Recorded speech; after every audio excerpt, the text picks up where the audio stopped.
that what kind of problem appears in real life and how to model it as a linear program, and then we'll discuss the solution methods.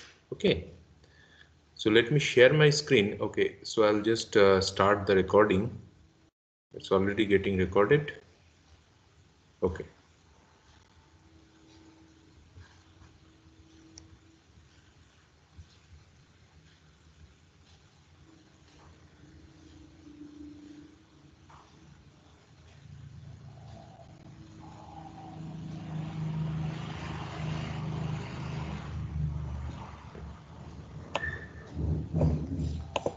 Do you see my screen?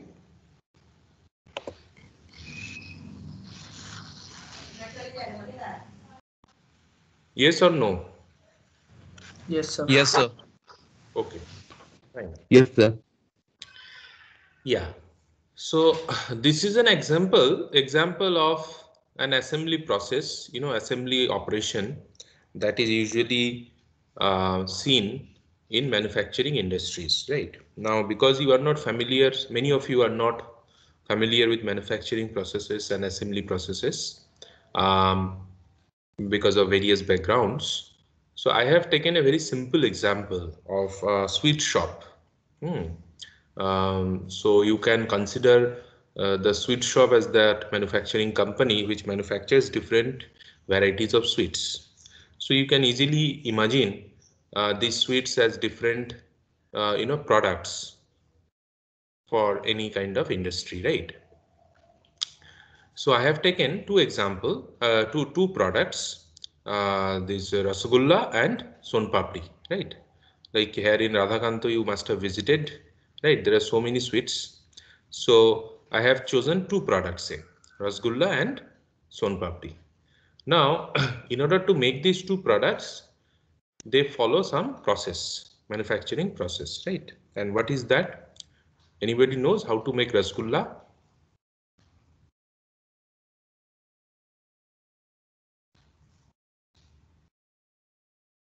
What is the process to make Rasgulla?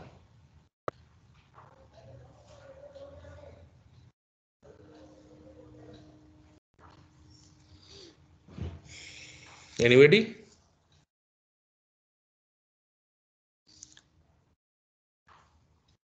No. Ah, yes. Please tell me. How to make Rasgulla? You have any idea or not? From milk. Ah, from milk. So what to do with milk? To boil. Yeah. To put lemon. Ah, put what? Lemon to Lemon. cook. Okay. Ah, okay. So you basically first prepare the cottage cheese or chana from the milk, right?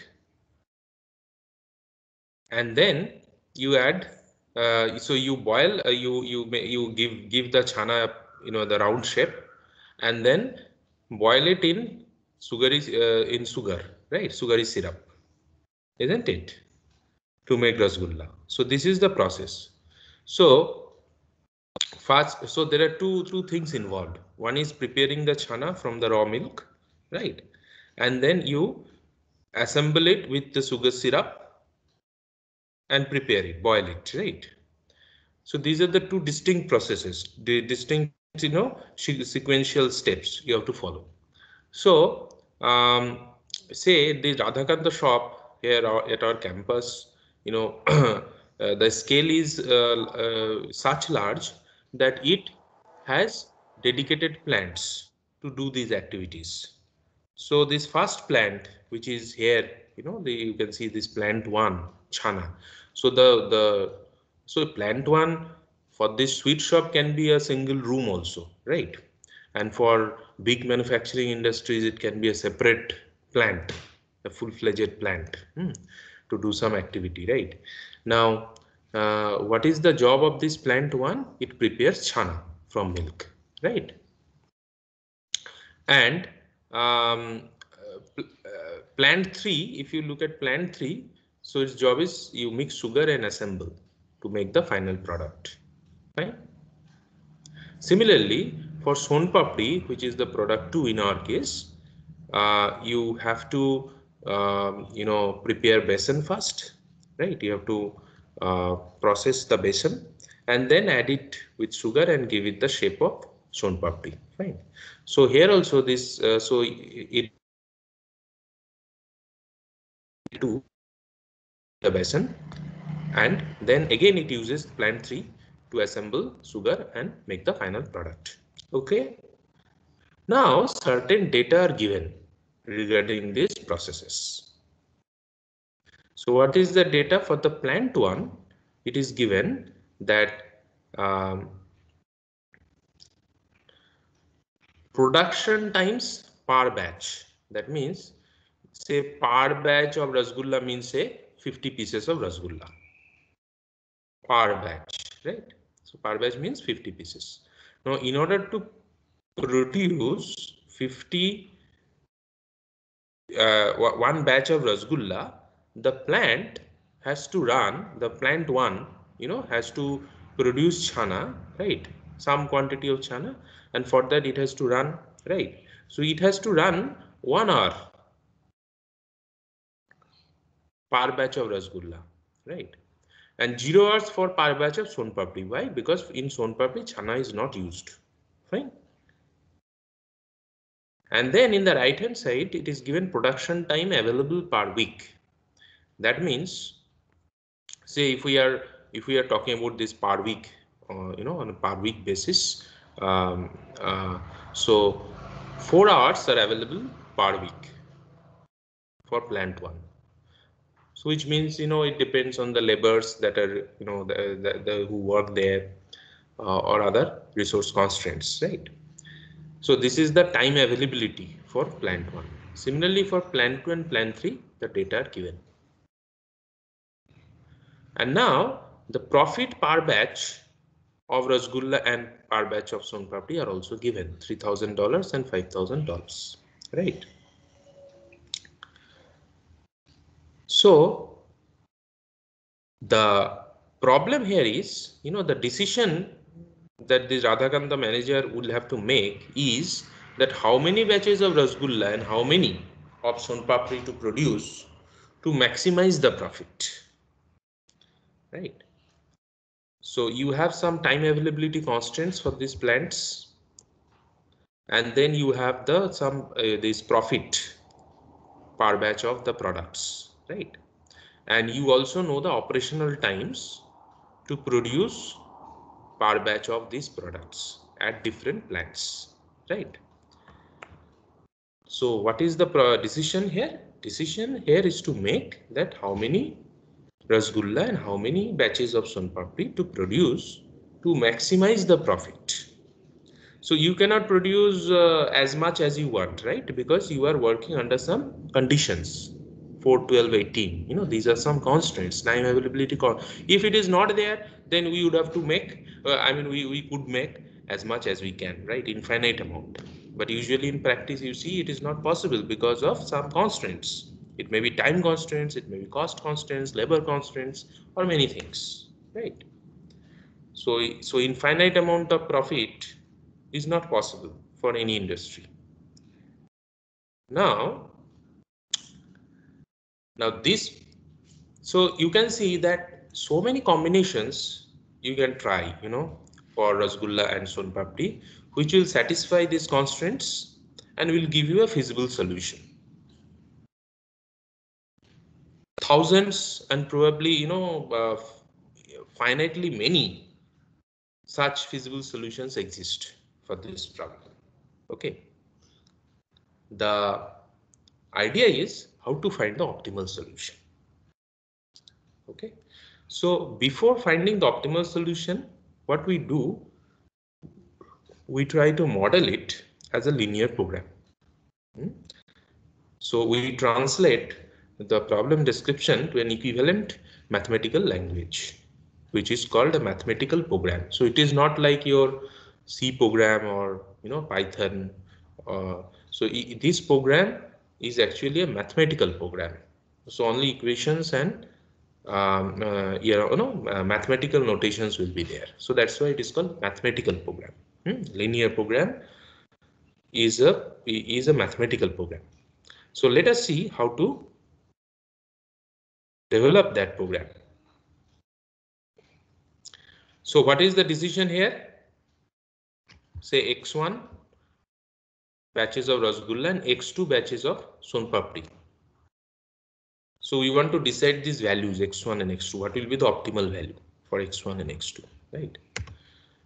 So if I define x1 and x2 like this, then what will be my objective? The objective is, so here you see the profit per batch is 3000 and 5000. So I have written 3x1 plus 5x2. We will see later, even if we write 3000x1 plus 5000x2, you know, the optimal solution will not change. Okay, because it is just scaling up, you know, these constant values. Okay, so from an optimization perspective, the optimal solution will not change. Of course, the objective value will change because we are reducing the scale 3x1 plus 5x2 from the thousands, right? So this part we'll discuss. So for the time being, you just assume that the optimal solution doesn't change if you scale down the objective functional the constants in the objective function. Okay. So for the time being, you can also assume this to be 3000x1 plus 5000x2. That's not a problem. Now, so this is my objective, which we want to maximize. So we want to assign the values of x1 and x2 in such a manner that I get the maximum profit. Okay. Now, what are the constraints and how to write it? So first constraint is, so for Chhana, you have 4 hours of production time available, right? So how to write this constant? So you have decided to produce x1 batches of Rasgulla per week.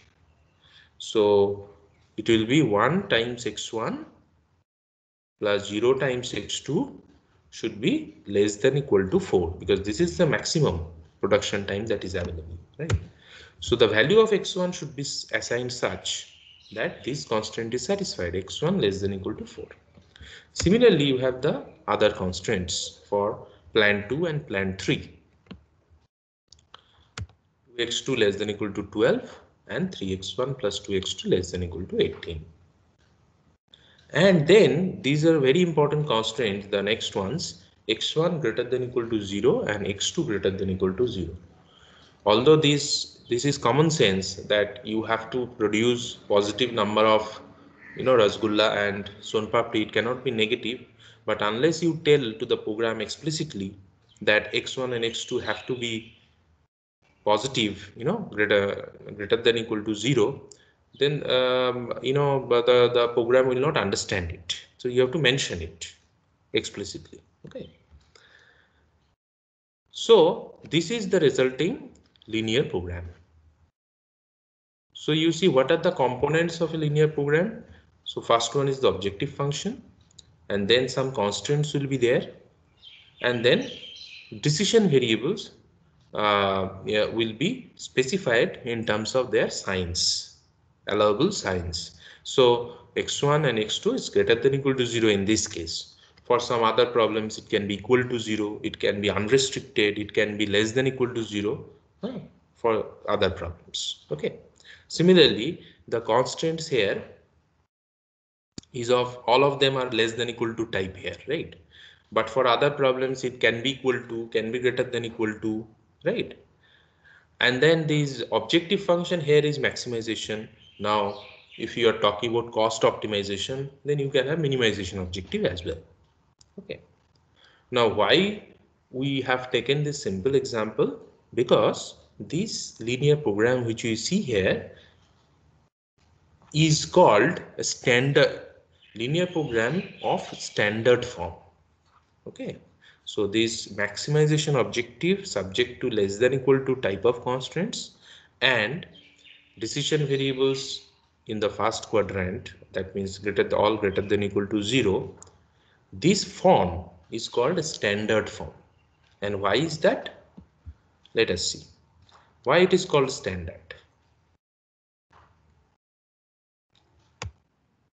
So if we plot it, okay, so now we are trying to solve it graphically, because we can solve it graphically because you have only two decision variables, x1 and x2. So I have plotted it in order to find out that what is the best value of x1 and x2 that can be assigned, right? If you have any question, you can always ask, interrupt me. So first one is this x1 less than equal to 4, so in this direction. Next one is 2x2 less than equal to 12, so this parallel line in this direction, right? And the last one was, the third constant was this 3x1 plus 2x2 equal to 18 in this direction. So what will be the feasible solution, or the set of feasible solutions are those which satisfy all these three constraints simultaneously. That is the idea, right? Simultaneously, all three constraints must be satisfied. And what is the region? So that region is now is marked here in this region, right? So this is that region. So in this region, whatever point you choose, you see that they are satisfying all these three constraints. What does it mean? That suppose if you do not have this maximization or minimization objective, you can have thousands of feasible solutions. So that means thousands of combinations in which this Rasgulla and Son Papdi can be produced to satisfy all these three constraints, right? Okay, so this shaded region is the feasible region, is called feasible region. Okay, so you take any point, it will be a feasible solution. Now, another important observation is, because it is less than, all of them are less than equal to type. So what we are getting here is, you see that this origin is a feasible solution, right? So if you put 0 0 here in this program, right, 0 0, so you see 0 less than equal to 4, 0 less than equal to 12, 0 less than equal to 18, right? So 0 0 is a feasible solution, which means even if you do not produce anything, do not manufacture anything, it is still a feasible solution that satisfies all the constraints, right? And this gives us a special advantage. And what is the advantage? You can generate a feasible solution instantaneously, without any calculation, without looking any maths. You can simply say that if all the constants are less than equal to type, and so now I am coming to that standard form definition, right? So this is the definition from standard form. If all the constants are less than equal to type, here you see, all the decision variables are greater than equal to 0, right? And the right hand sides, like this B1, B2 up to Bm, this right hand side must be positive. It cannot be negative, okay? So if you have this form, then origin is always a feasible solution, okay? And this is why generating a feasible solution is instantaneous, and that's why it is called standard form. Okay, now why we prefer to generate an instantaneous feasible solution? Because it helps us in solving the problem that we will see in the solution method, that you need a seed to start, right? You need an initial solution to start the solution process, and origin is that seed that we'll see shortly. So is it clear the standard, what is the standard form? This is very important, because many people, they understand this thing that, okay, less than equal to type and this decision variables greater than equal to 0, this is a standard form. No, this B1, B2, Bm, they have also to be positive. So B greater than equal to 0, this is also a condition. That's when you get a feasible region including the origin. Right? Now, so far we have understood how to identify a feasible region in a graph of two-dimensional problem, right? So now coming to the optimization, that when you have an objective function like here z is 3x1 plus 5x2. So um, we are interested to assign the values of x1 and x2 so that z is maximized, right? Now you can assign so many things, so many solutions, right? So essentially we then consider a contour of this objective function. So this parallel, the red lines, it is basically a contour of the objective function. So if you consider this line so this line z equal to 10, which means that whatever value you assign, whatever combination you find, here x1, x2, some values will be there in this region, right? Whatever may be their value, the objective value z will always be 10 on this line, and you can check it also. So that is how we define the contour. That so similarly, z equal to 20 on this line, if you look at this feasible region, so you can get so many combinations, possible combinations of x1 and x2, and for all those combinations z will be 20. So as we move upward, you are seeing an increase in the value of z. So what is our objective? Our objective is to maximize. So we want to increase as much as possible, right?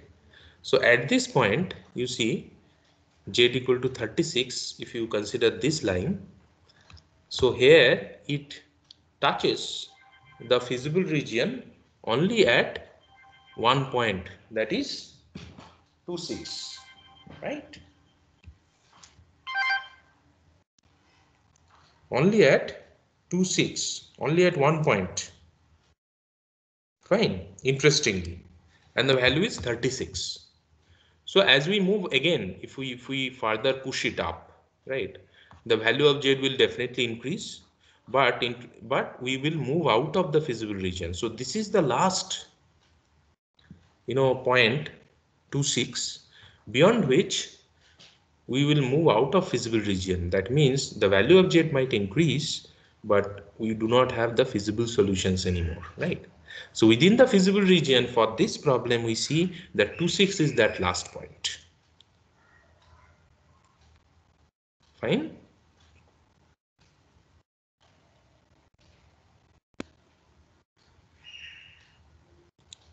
Okay.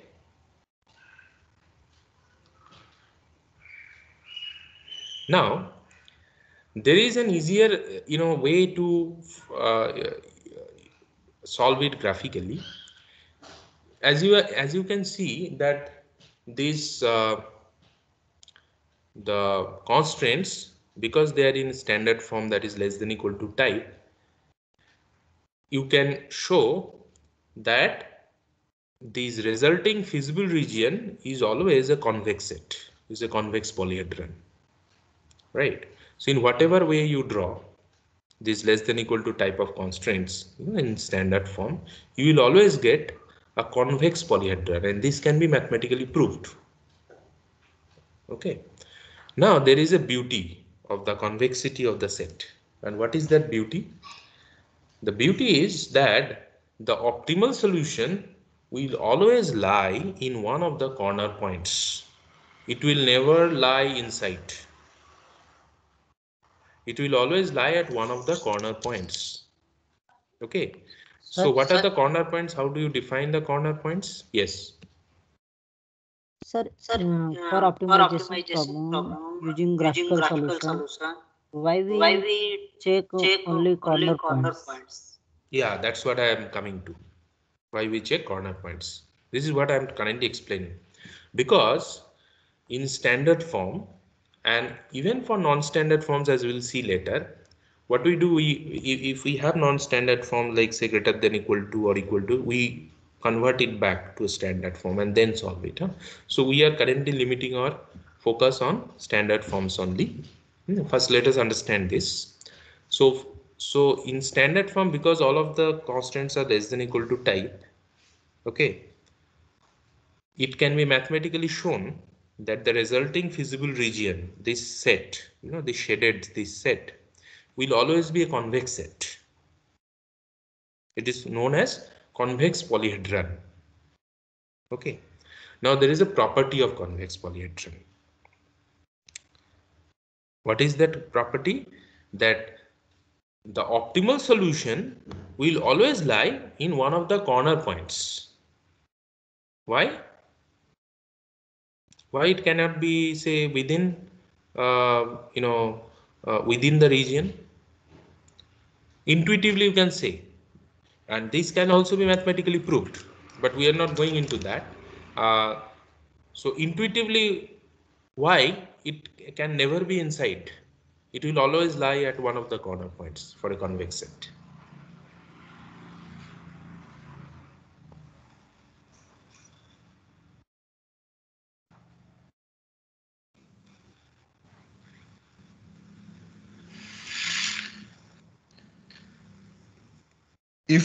If it is inside, then we can shift it and get better solution.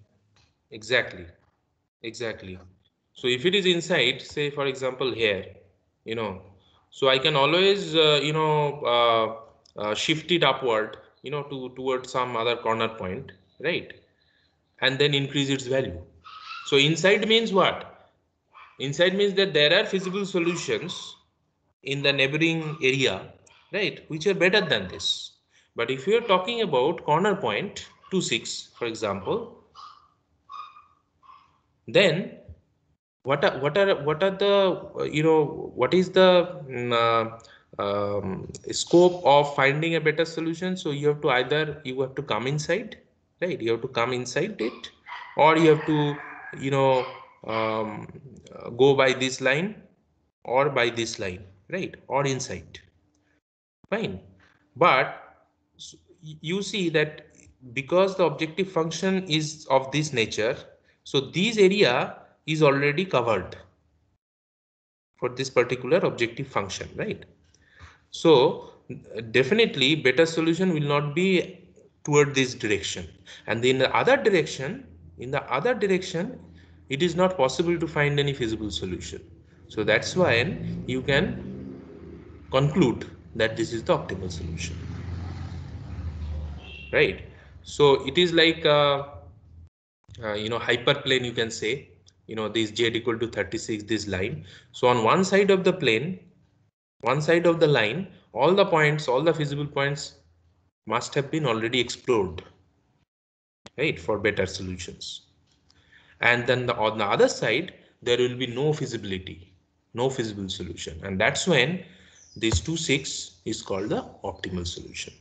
And it can be, as I have said, the mathematically also we can prove that for a convex polyhedron, you will always find a corner point to be the optimal solution. It will never be inside. So if we say tilt this objective function, you change the slope of this objective function and solve this problem again, so you basically change the profit for Rasgulla and Son Papdi and solve it. You may find, some other corner point to be the optimal solution, maybe this one, right? This 4 and 3, right? 4, 3 could be the new optimal solution for a changed slope, right? But it will always be at the corner point, at one of the corner points. Sir, sir, one question. Yeah. Sir, is it necessary that in Z expression higher coefficient of x1 or x2 optimal solution lies that line? No, I didn't get your question. What is your question? Sir, my question is that is it necessary that कि जो भी Z का expression है उसमें sir x1 और x2 के जो higher coefficient होगा हमारा ये जरूरी है कि ऑप्टिमल सॉल्यूशन उस लाइन पे ही लाई करे? No, Z, it has not, optimal solution doesn't have anything to do with the coefficient. Here, sir, x2 coefficient is 5, sir. 5 and x1 coefficient is 3. But we see at this point we are not looking at these coefficients. We are trying to, you know, just prove that optimal solution lies at one of the corner points. Okay, what you are referring to, we will come to that. So that is, simplex method where we see the coefficients and progress. So that will come. But currently we are not discussing that. It has nothing to do with the coefficients of z. Whatever may be the coefficients of z, optimal solution will always lie at one of the corner points of the feasible polyhedron. Okay. Yes, sir. So now coming to your question, I think you have asked the question, but it was, it was not properly framed. Your question would have been, so now there has to be some mechanism to find the optimal solution, right? Because you cannot draw so many contours and then check that where it is reaching the maximum, right? So and this mechanism is actually the base of the numerical method, which is known as simplex method, right? So what is that mechanism? Mechanism is that because now we know that the optimal solution will be at one of the corner points, so we do not check the solutions or the optimality for other points. Na nahi. Okay. So now our job has become simpler. So we can simply check only the corner points and decide which one is the optimal solution. So 0, 0 we check first, right? So 0, 0 as the origin is a corner point also, and this is something which is readily available to us because of the standard form. So at 0, 0, what is the value of z?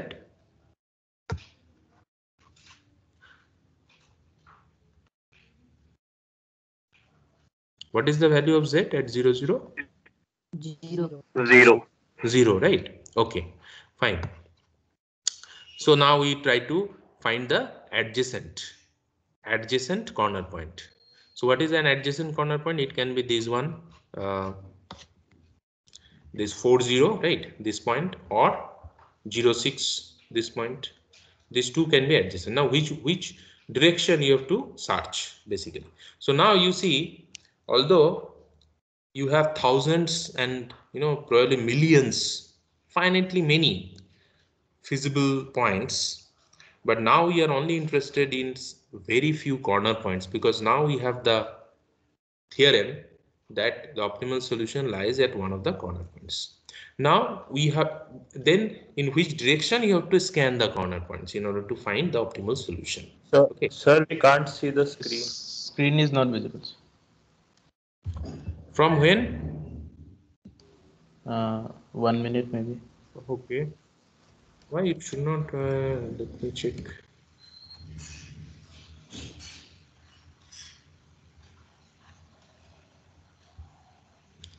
It is automatically, it has gone down.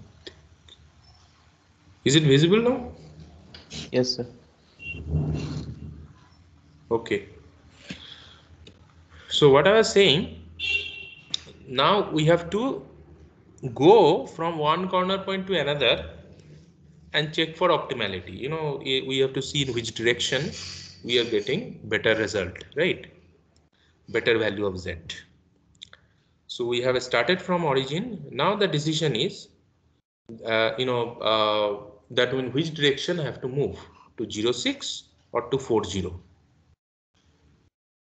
So there comes your question, that in which direction, that then you look at this value, this function z equal to 3x1 plus 5x2. Okay. So essentially now x1 and x2 are 0, z is 0.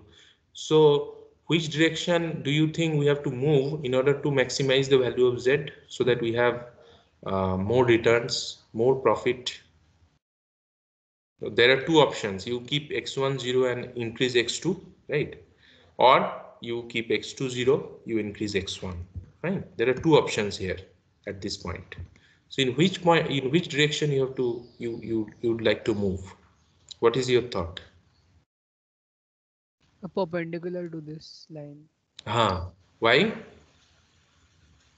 because you are expecting a better return in the value of z per unit increase of x2 because it's 5 times x2, right? So if you move along x2 direction, along this direction, your expectation is that you will be able to increase the value of z more than if you would have moved along x1. Okay, so we choose the x2 direction to move, right? So from 0, 0, we'll come to which point? Next corner point is 0, 0, 6. 6, right? So at 0, 6, what will be the value of z? 30. 30. 30. So now you see you have seen a jump from 0 to 30. Fine. Okay. So you are at 0, 6 now. So next corner point, because you have to find the optimal, right? So you have to increase as much as possible, right? So from 0, 6, what are the options? You can either move down to 0, 0 or you can move to 2, 6. Now 0, 0 you have already explored. So you do not go, you do not explore it again, right? So you move to the next corner point, which is 2, 6, right? And at 2, 6, you calculate the value of z, which is 36. Now you see, you have jumped from 30 to 36. So there is an increase. So you accept it as a new solution, right? Okay. So now you are at 2, 6. So now what you do? So again, adjacent point is 0, 6 and this one is 4, 3, this point. So at 4, 3, you see that there will be a decrease in the value of z. So here, when you are at point 2, 6, you see that both these neighbors, 0, 6 and 4, 3, give you an inferior solution, right? So what is the conclusion? Now you have found the optimal solution here. Okay. Now you can see that I have not explored all the solutions, all the corner points, right? This 4, 0 is still unexplored, but we have concluded that 2, 6 is the optimal solution. So like this, for other problems of large dimensions, like this, many points can remain unexplored. But if you can prove that you are at a point in which all the neighboring solutions, the adjacent ones, are all inferior, then you can claim that this is the optimal solution. And why is that? Again, it comes from the convexity, convex property. So if you draw a convex set, right, and if you can show that for a particular objective function, one corner point is better than the immediate adjacent ones, then the remote points, the other corner points will never be better than that.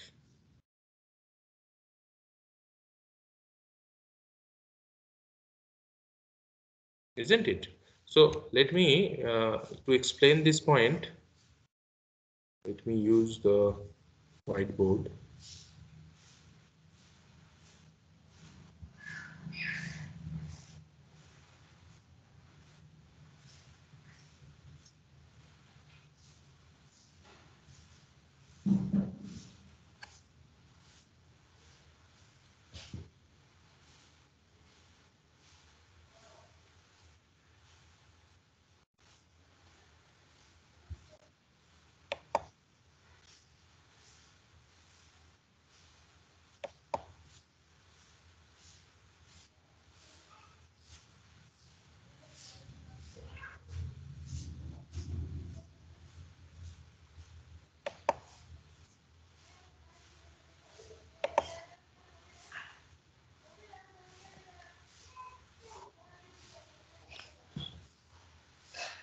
So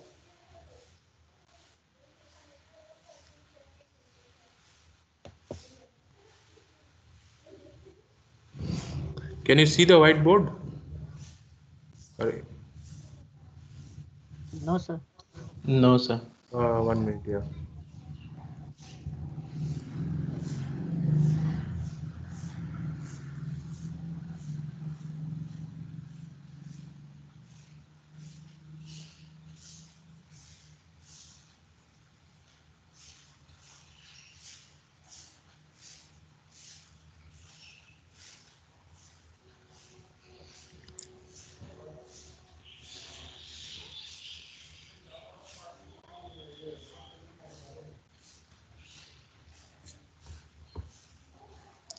Can you see it now? No, sir. Even now? Not now? No, sir. Why?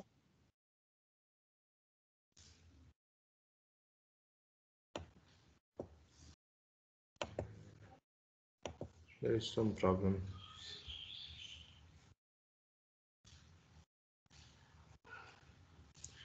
Can someone open the whiteboard from your side so that I can edit there?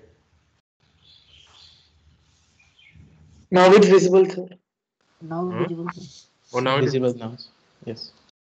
okay.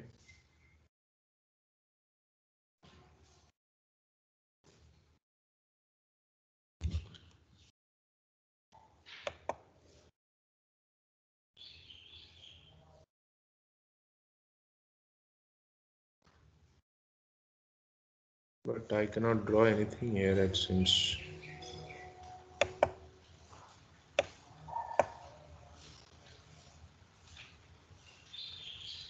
Can you see can you see it? Yes, sir. Yeah. So say currently my convex polyhedron looks like this, you know, the feasible region, right?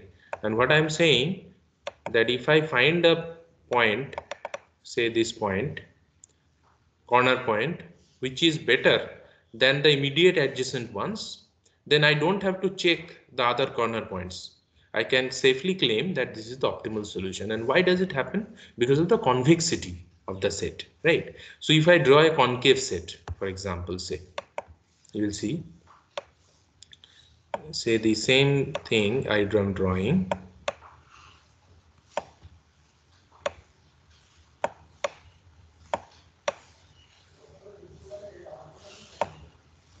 Right. So this is an example of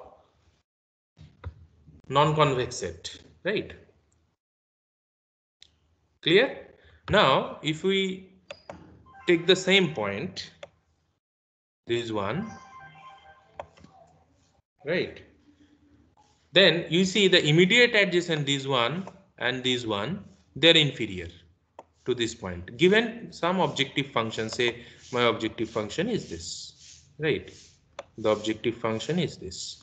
So given this objective function, this point and this point, they are both inferior. But still, you see, you cannot claim it to be optimal because there could be other points. See here, this point, which will give you a better solution than even this point, right? But for convex set, this thing will not happen. So you can only limit your check to immediate adjacent ones. Is it clear?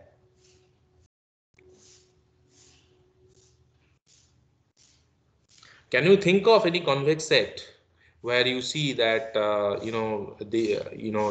can be better points for any type of objective function which are not immediate neighbors? Can it happen? Think about it. Okay.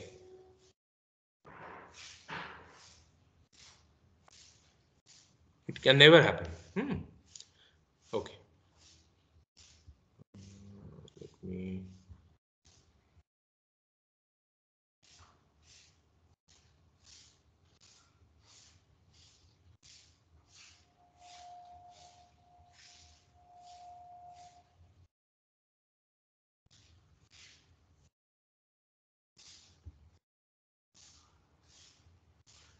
Okay, so now I come back to this problem. So what is our, so what is the process we have just followed? So we have started from origin, then moved along the direction at which we expect the maximum increase of z, and then hit another corner point, evaluate z there, and then go to the next corner point. So we do this iterative process till we find that all the adjacent solutions are inferior, and we claim that it is an optimal solution, right? So this is known as graphical method.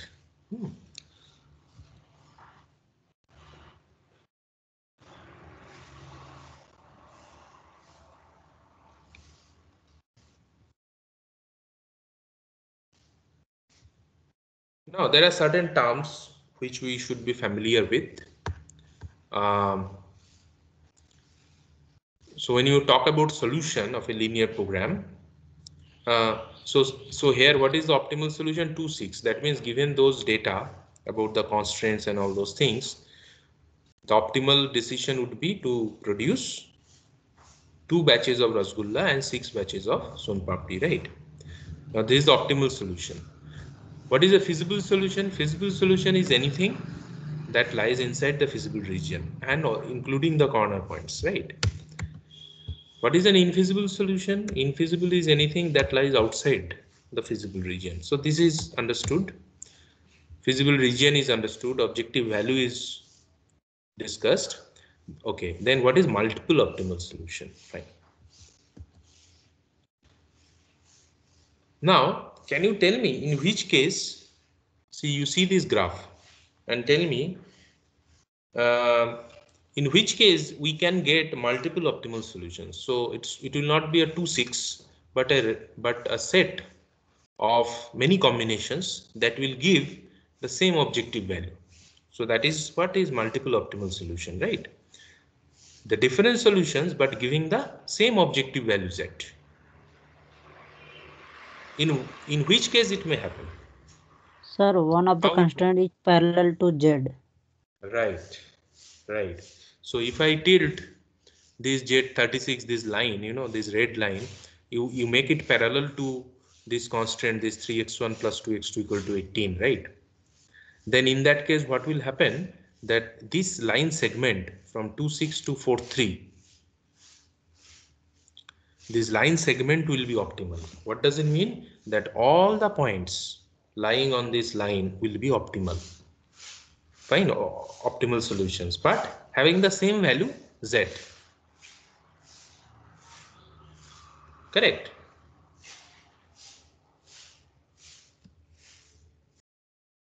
Multiple optimal solution is understood, and unbounded. So what is unbounded or no optimal solution? Unbounded. Unbounded means that suppose you say you remove these 2 constraints from the consideration, 2x2 less than equal to 12 and 3x1 plus 2x2 less than equal to 18. Suppose you remove these 2 and only have this x1 less than equal to 4, right? Then what will be my optimal solution? Try it.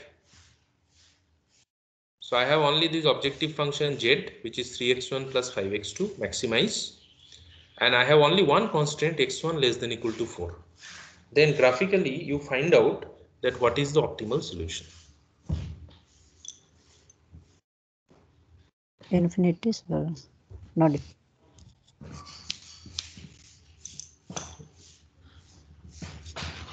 No, but infinity may be the value.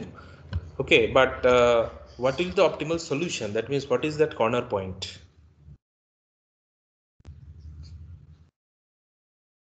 4 comma infinity. 4 comma 0. So 4 comma the other thing is unbounded, not defined.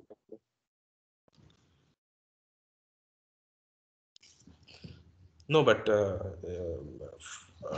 you know, if you look at the feasible region with only this one constraint x1 less than equal to 4, what is the nature of this feasible region? Is it a bounded region? No, sir, unbounded. Unbounded, right? So towards x2 axis, you see, you know, upward direction, there is no constraint limiting it, right? So which means that you can increase the value of z as much as possible. Fine. So if you have only you only have this one constraint, you know, so you can make as much Rasgulla and as many Rasgulla and as many Son Papdi as possible. You know, there is no limit, right? So which is not practical. So which means that whenever you get this kind of solution, unbounded solution, this is called unbounded solution, right? So whenever you get this kind of thing, you are sure that you have missed on some constraints. That means some constraints are not properly explained in the problem statement, right? So when you are talking about Son Papdi and Rasgulla, so there must be some constraints on the production of these, besan and these assembly process as well, right? So unbounded solution is an indication that your problem statement is incomplete. You have missed out on some vital constraints. Okay. And then the next is the corner point feasible solution, CPF. So these corner points are also known as CPFs, corner point feasible solutions, right? And they have a very nice property. You see that if you consider a CPF, corner point, what does it mean? So it means that it is at the intersection of two constraints, right? Any corner point you take, it will be at intersection of some constraints, right? And this gives rise to a nice structure in the algebraic form, which we'll discuss in the next class. So far we have seen that what is a linear program, how to model it, and how to plot it graphically, how to find a graphical solution for a two-dimensional problem, what is the method, right? How to move from one corner point to another. Why do we claim that we can only scan corner points, not all, and why do we say that optimal solution is proved if the neighboring solutions are inferior? So all these properties, they are coming from convexity, right? If you have more number of variables, so this graphical solution becomes untenable, right? But interestingly, you will see that the numerical method that we'll discuss is actually a replica of this graphical method. Only thing is that you have to properly represent these corner point solutions and have an algebraic method to jump from one corner point to another, and test the optimality, right? So this is what is known as simplex method. So simplex method is a numerical way of obtaining optimal solution for problems of higher dimensions, okay, which we'll discuss in the next class. Do you have any questions so far?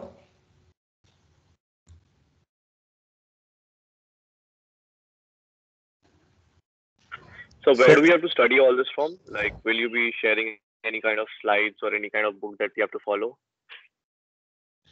Yeah, so these slides will be shared, and one textbook I'll recommend. Okay, it's by Hillier and Lieberman, Introduction to Operations Research.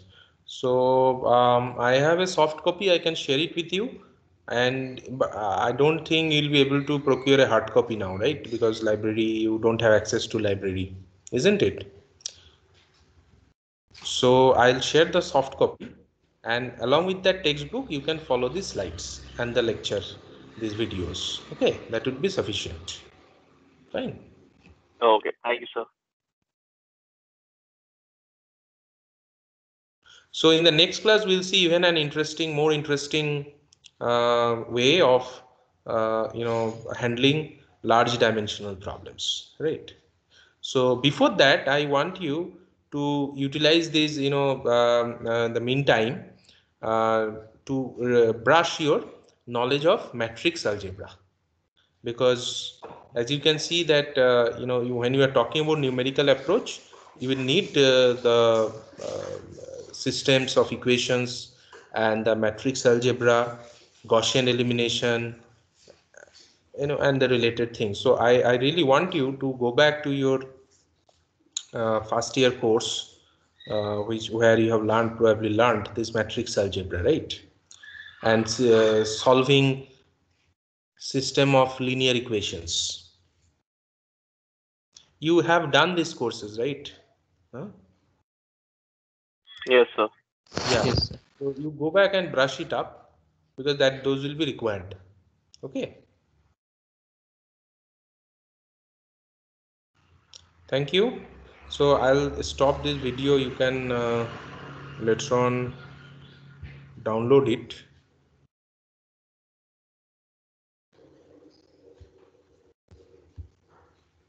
Sir, what is procedure of mark